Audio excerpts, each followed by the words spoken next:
Reels वाली बहू। प्रज्ञा को रील्स बनाने का बड़ा ही क्रेज है और वो दिन भर रील्स बनाती रहती है। खाते पीते घूमते फिरते घर में कॉलेज में रील्स बनाने के कारण प्रज्ञा पूरे कॉलेज में हाईलाइटेड है। जहां उसकी रील्स सभी को पसंद आते हैं, वहीं मनीषा चिंता में डूबी रहती है। एक रोज जब खाते हुए प्रज्ञा रील्स बना रही होती है, तब मनीषा कहती है, एक मिनट भी चैन नहीं है इस लड़की को। ये नहीं कि खाना तो आराम से खा ले, लेकिन नहीं, अरे थोड़ी देर रील्स नहीं बनाओगी तो आसमान नहीं टूट पड़ेगा। अरे मम्मी, इसी को तो कहते हैं डिटर्मिनेशन। तुम नहीं समझोगी ये सब। भगवान, इस लड़की को सद्बुद्धि दे। जब देखो तब टेढ़ा बाका मुंह बनाती रहती है। मनीषा की बात का प्रज्ञा पर जरा भी असर नहीं होता और वो खाते खाते रील्स बनाती रहती है। दिन बीतने लगते हैं और देखते देखते प्रज्ञा का कॉलेज भी खत्म हो जाता है। आए दिन कोई ना कोई मनीषा को प्रज्ञा की शादी करवाने का सुझाव दे जाता है। सब ठीक ही कहते हैं, प्रज्ञा की शादी कर देनी चाहिए। अपने घर के काम काज में व्यस्त हो जाएगी तो खुद ही ये रील्स और नाच गाना बंद हो जाएगा।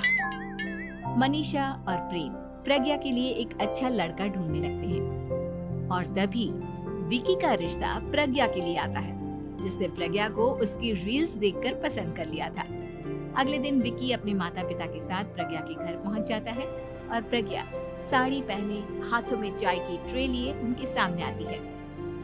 जब विकी को पसंद है तो हमें भी बहू पसंद है। बहन जी, आप बारात की तैयारी कीजिए।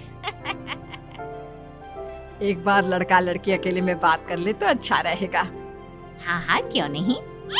मनीषा विकी को प्रज्ञा के कमरे में भेजती है, जहां प्रज्ञा पहले से ही रील्स बना रही होती है। तभी विकी कहता है, आ गए आपके साजन जी। हमारे साथ ये रील्स कंप्लीट करती तो और भी अच्छा रहता। अच्छा जी, अब आ ही गए हैं तो बना ही लेती हूँ आपके साथ। दोनों मिलकर रील्स बनाते हैं। जब वी मीट और तुरंत पोस्ट भी कर देते हैं। फिर विकी कहता है, जब आप साड़ी में चाय लेकर आई तब मुझे लगा कि कहीं मैं गलत घर में तो नहीं आ गया। अब सही है। दोनों की शादी पक्की हो जाती है और शादी के दिन भी प्रज्ञा रील्स बनाने से चूकती नहीं। यहाँ तक कि बारात के समय भी नाचते हुए रील्स बनाती है।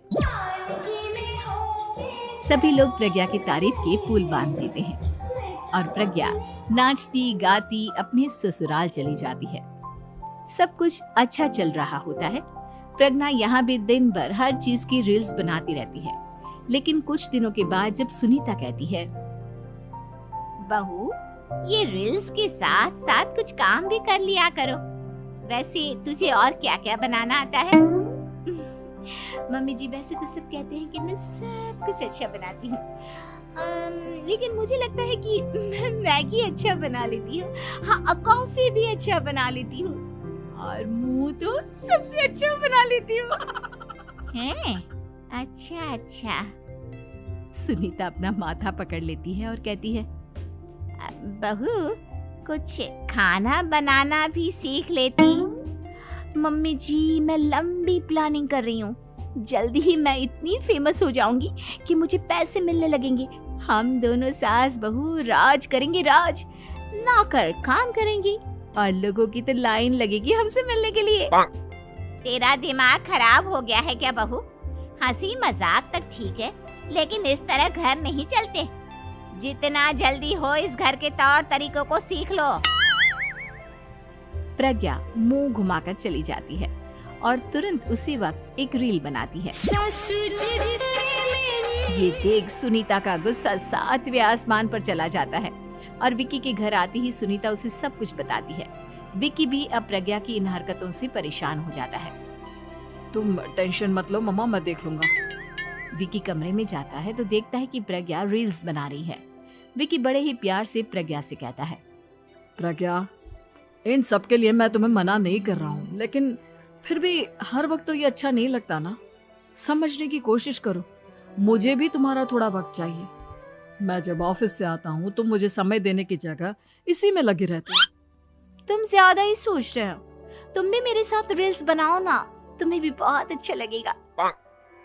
तुम्हें इज्जत से कोई बात समझ में नहीं आती क्या? दिमाग खराब हो गया है तुम्हारा इस चकाचौंध से। अगर तुमने अपना रवैया नहीं बदला तो मैं तुमसे दूर चला जाऊंगा। तुम ही रिश्ता लेकर आए थे, मुझे लड़कों की कमी नहीं थी और ना आज है। विकी दरवाजा पटक कर चला जाता है। धीरे धीरे विकी प्रज्ञा से दूर होता जाता है। एक रोज मनीषा प्रज्ञा के ससुराल उससे मिलने जाती है। तब सुनीता उससे कहती है, बहन जी, अब आई हैं तो कुछ दिन यहाँ रहकर जाइएगा, आप ही का घर है। हाँ मम्मी, बहुत दिन हो गए तुम्हारे साथ एक भी रील नहीं बनाई मैंने।